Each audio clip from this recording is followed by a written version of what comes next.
O capítulo começa citando o abade Tritemo, mestre de Cornélio Agripa, que ensina o segredo das conjurações de modo simples: evocar um espírito é entrar no seu pensamento dominante. Se o mago se eleva moralmente acima desse espírito, ele o atrai e domina, mas, se estiver abaixo, é arrastado por ele. Isso significa que o verdadeiro poder mágico não está em palavras ou gestos, mas no estado interior do evocador. A evocação é uma sintonia de pensamento. A conjuração, por outro lado, é um ato de união e fé coletiva, conjurare, jurar juntos. Por isso, diz Levi, o cristianismo nascente silenciou os oráculos antigos, sua fé tinha mais força que a dos templos pagãos. Mas, quando a fé se enfraqueceu, novos profetas surgiram: Savonarola, Joaquim de Flora, João Hus, revelando que as forças espirituais sempre se movem conforme a intensidade da crença humana. Assim, o autor explica que um mago pode evocar sozinho, mas para conjurar, isto é, dominar e fixar uma força, ele precisa do poder de um círculo, de uma corrente coletiva. Esse é o simbolismo do círculo mágico traçado ao redor do mago, um espaço sagrado que representa a união com uma força maior, da qual ele não deve sair, sob pena de perder seu poder.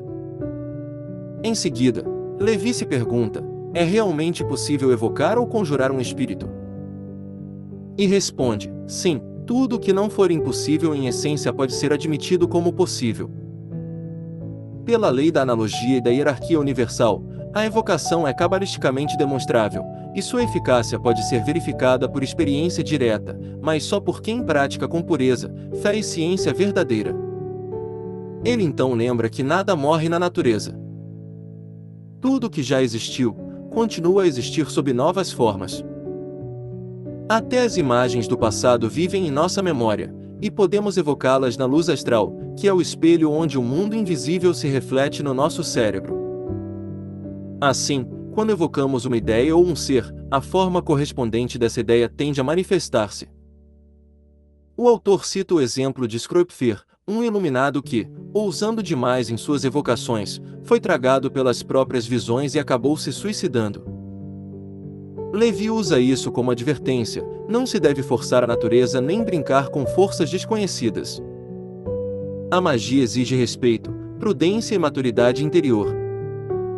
Ele então explica o papel do ternário, o número 3, como base de todo o dogma mágico. Tudo se manifesta através dele, pois o 3 é o número da realização e do efeito. Por isso, nas evocações, o 3 é sempre observado. A letra hebraica, Shin, símbolo do fogo e da vida, é desenhada nos pantáculos ligados à realização dos desejos.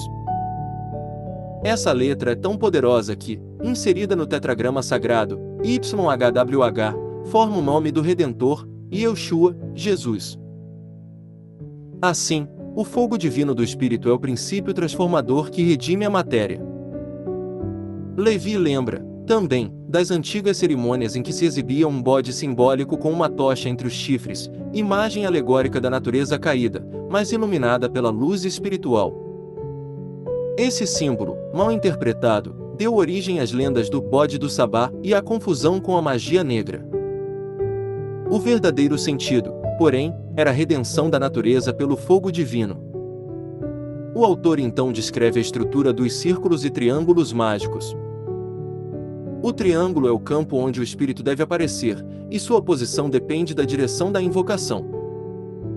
Se o espírito é celeste, o mago fica no vértice superior. Se é infernal, o mago permanece na base. Além disso, o operador deve trazer sobre si o selo de Salomão, o símbolo dos dois triângulos entrelaçados, um apontando para o alto, outro para baixo, representando o equilíbrio entre espírito e matéria, céu e terra.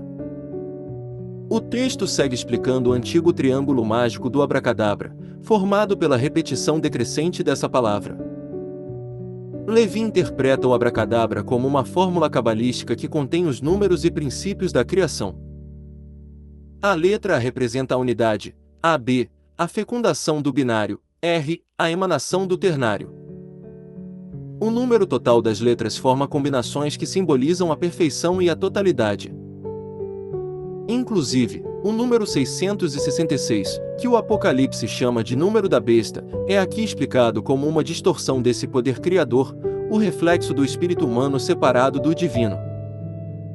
Essas combinações de letras e números pertencem à cabala prática, a parte operacional do conhecimento oculto, dividida em gematria e temura, onde cada letra corresponde a um número e a uma ideia.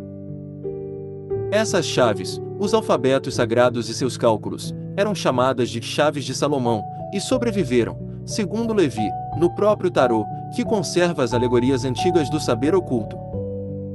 O capítulo então liga o duplo triângulo aos ensinamentos de São João. Há 3 testemunhos no céu: Pai, Verbo e Espírito Santo. E 3 na terra: enxofre, água e sangue. Essa correspondência reflete a união entre a Trindade divina e os 3 princípios herméticos: sal, mercúrio e enxofre. O triângulo, portanto, é o símbolo universal da manifestação da divindade na matéria. Levi descreve também o tridente de Paracelso, uma variação do bastão mágico que resume o ternário na unidade, formando o quaternário, o equilíbrio perfeito das forças. Ele acreditava que essa figura possuía virtudes curativas e espirituais, assim como o nome sagrado de Jeová e o poder do abracadabra. Ele lembra que, nas práticas antigas, as bruxas invocavam Hecate nas encruzilhadas de 3 caminhos, outro reflexo da força do ternário. Todas essas figuras e ritos, afirma Levi, são instrumentos de educação da vontade. Eles fortalecem o pensamento, concentram as energias da alma e fazem com que a imaginação, o poder criador, se torne capaz de realizar o que concebe. Por isso, ele diz que mesmo práticas simples ou supersticiosas funcionam, desde que envolvam fé e vontade verdadeira. Uma oração feita com o coração, mesmo humilde, é mais poderosa que um ritual vazio. A mulher pobre que acende uma vela num santuário realiza, sem saber, um ato mágico. Ela une fé, sacrifício e intenção, e assim move as forças invisíveis. Por fim, Levi reflete que as grandes religiões só tiveram uma verdadeira rival: a magia. Pois a magia, quando compreendida, é a ciência divina das causas, a sabedoria universal. Mas o homem, cego pelo orgulho, corrompeu esse saber e o transformou em superstição. Assim, as antigas ordens esotéricas, como a maçonaria, perderam o sentido elevado de seus símbolos, reduzindo o triângulo sagrado ao simples instrumento material. E enquanto a humanidade não recuperar o verdadeiro sentido espiritual da hierarquia e do ternário divino, o mundo continuará oscilando entre superstição e descrença. Em resumo, esse capítulo ensina que o triângulo de pentáculos representa o poder criador do ternário, a união equilibrada entre espírito, alma e corpo, entre o divino e o humano. Ele mostra que a magia verdadeira é uma ciência da vontade, sustentada pela fé e pela pureza interior, e que todos os ritos, palavras e símbolos são apenas meios para educar essa vontade e despertar o poder espiritual adormecido no ser humano.